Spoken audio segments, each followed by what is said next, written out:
Hello दोस्तों, स्वागत है हमारे यूट्यूब चैनल में। दोस्तों, महाराष्ट्र में विधानसभा चुनाव को अब ज़्यादा दिन दूर नहीं है, ज़्यादा दिन बाकी नहीं है। 25 दिन के अंदर महाराष्ट्र विधानसभा चुनाव का परिणाम तक आ जाएगा।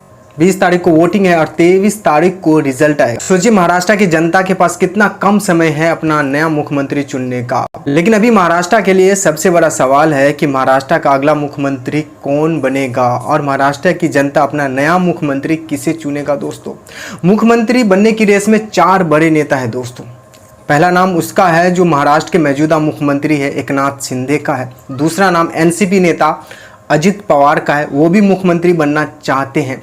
तीसरा नाम महाराष्ट्र के पूर्व मुख्यमंत्री बीजेपी नेता देवेंद्र फडणवीस का है और चौथा नाम यूट्यूबी शिवसेना नेता उद्धव ठाकरे का भी है। उद्धव ठाकरे भी मुख्यमंत्री बनना चाहते हैं। मतलब ये इन चारों बड़े नेता में से 3 नेता महायुति गठबंधन से आते हैं, 1 नेता महाविकास अघाड़ी से आते हैं। जरा आप सोच के देखिए, अगर महायुति गठबंधन की सरकार बनती है, एनसीपी और एकनाथ शिंदे की शिवसेना को अच्छी खासी सीट मिलती है, तो मुख्यमंत्री पद के लिए कितना घमासान मच सकता है। अब सवाल है दोस्तों, इन चारों में से कौन मुख्यमंत्री बनेगा, किसका कितना चांस है और क्या समीकरण बनता है, एक एक करके बात करते हैं। पहला बात करते हैं एनसीपी नेता अजित पवार के बारे में। दोस्तों, अजित पवार भी मुख्यमंत्री बनना चाहते हैं और अजित पवार की अगुवाई में एनसीपी पहली बार ये चुनाव लड़ रही है, महाराष्ट्र विधानसभा के चुनाव। तो ये देखना दिलचस्प होगा कि एनसीपी जो अजित पवार के अगुवाई में चुनाव लड़ रही है, कितना सीट जीत पाने में कामयाब हो रही है। क्योंकि दोस्तों 38 विधायक अभी अजित पवार के पास है और ये विधायक शरद पवार के अगुवाई में चुनाव लड़ी गई। देखिए, अजित पवार का मुख्यमंत्री बनना मतलब आसान नहीं है। अजित पवार एक ही कंडीशन पे महाराष्ट्र के मुख्यमंत्री बन सकते हैं, अगर अजित पवार की पार्टी एनसीपी करीब 40 से 50 सीट जीत पाने में कामयाब होगी, तभी वो मुख्यमंत्री के दावेदारी पेश कर सकते, वरना मुश्किल है। क्योंकि दोस्तों अगर इससे नीचे अगर आप उम्मीद करते हैं कि मतलब 20-25 सीट जी के मुख्यमंत्री बन जाए महाराष्ट्र के, वो संभव नहीं है। तो अगर आप सोचिए कि एनसीपी अजित पवार के अगुवाई में क्या एनसीपी 40-50 सीट जीत सकती है महाराष्ट्र में, वो संभव होते हुए नहीं दिख रहा और ये आसान भी नहीं है। कितना जीतती है ये तो हमें 23 नवंबर को पता चलेगा, लेकिन इससे कम अगर जीतती है तो शायद संभव नहीं है मुख्यमंत्री बनना। अब बात करते चलिए मौजूदा महाराष्ट्र के मुख्यमंत्री एकनाथ शिंदे के बारे में। दोस्तों, एकनाथ शिंदे मुख्यमंत्री क्यों बने थे और बीजेपी ने एकनाथ शिंदे को मुख्यमंत्री क्यों बनाए थे?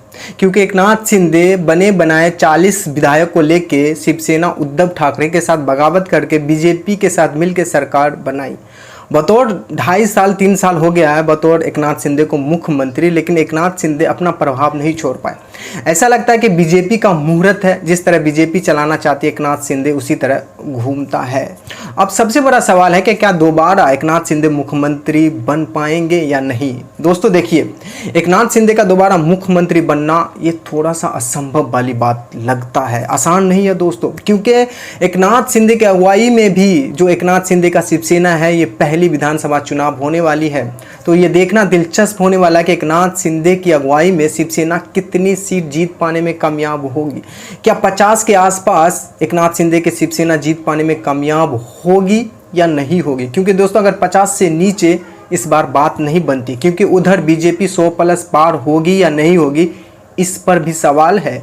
सरकार इसलिए बन गई 40 विधायक को लेके क्योंकि बीजेपी के पास 105 विधायक थी, इसलिए 40 में काम चल गया।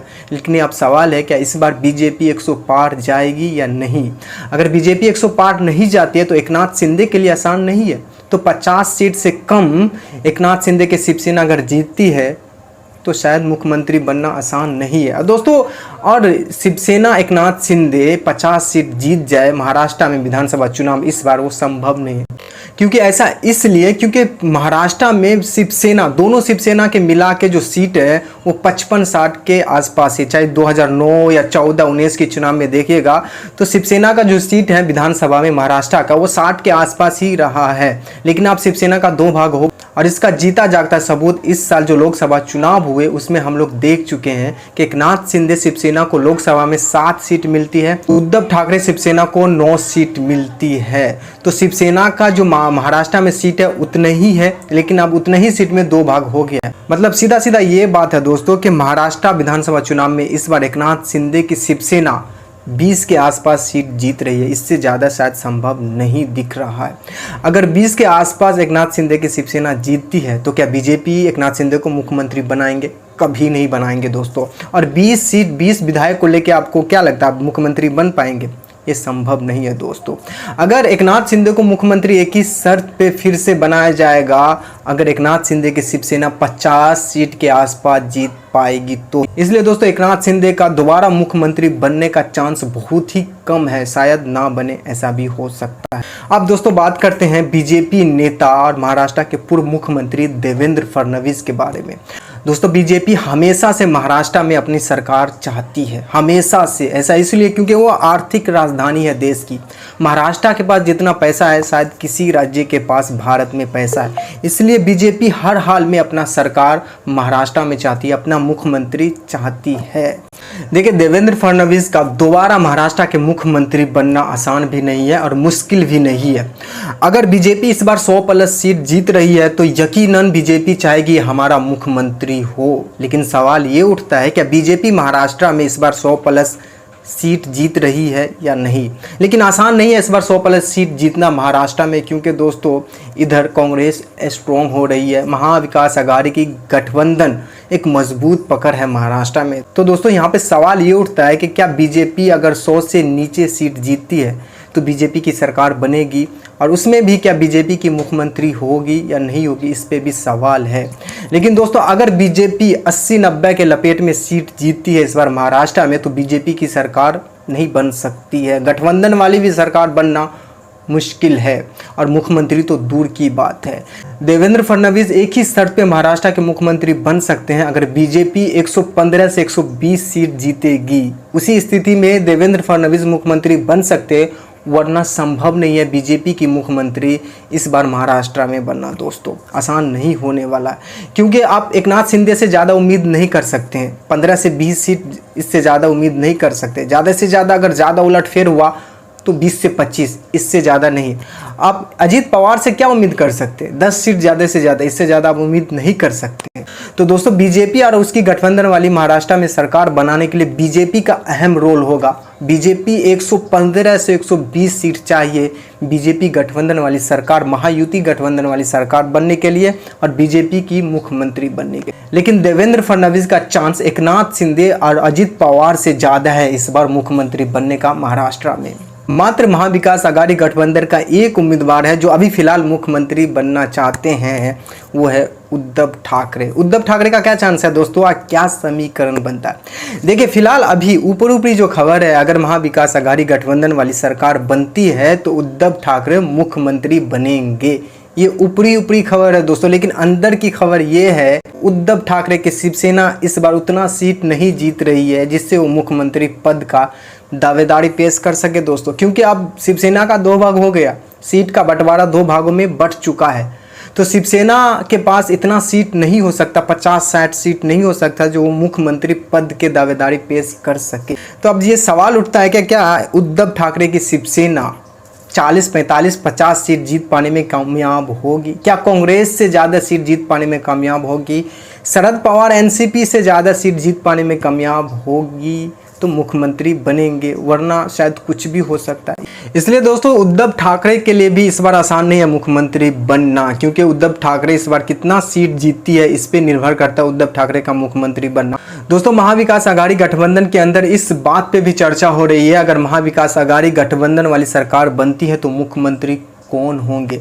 और यही कारण है दोस्तों सीट शेयरिंग में इतना ज़्यादा प्रॉब्लम और घमासान मचता है वो मुख्यमंत्री पद को लेके। ये अंदर की खबर है दोस्तों, बाद बाकी क्या होता क्या नहीं होता वो हमें 23 नवंबर को पता चलेगा। लेकिन एक बात साफ है, क्या उद्धव ठाकरे एक ही शर्त पे मुख्यमंत्री बन सकते हैं कि कांग्रेस से ज़्यादा सीट जीतेगी तो, या फिर ऐसा हो सकता है कि उद्धव ठाकरे की शिवसेना इंडिया का हिस्सा है, ऐसा हो सकता है कि कांग्रेस बना दे उद्धव ठाकरे, क्योंकि लोकसभा में उद्धव शिवसेना की समर्थन राहुल गांधी के साथ है। तो ऐसा भी हो सकता है कि राज्य में कांग्रेस उद्धव ठाकरे को समर्थन दे रही है और लोकसभा में उद्धव ठाकरे राहुल गांधी को समर्थन देंगे, ऐसा भी हो सकता है। इस बेसिस पे भी उद्धव ठाकरे को मुख्यमंत्री बनाया जा सकता है अगर महाविकास आघाड़ी गठबंधन वाली सरकार बनती है तो।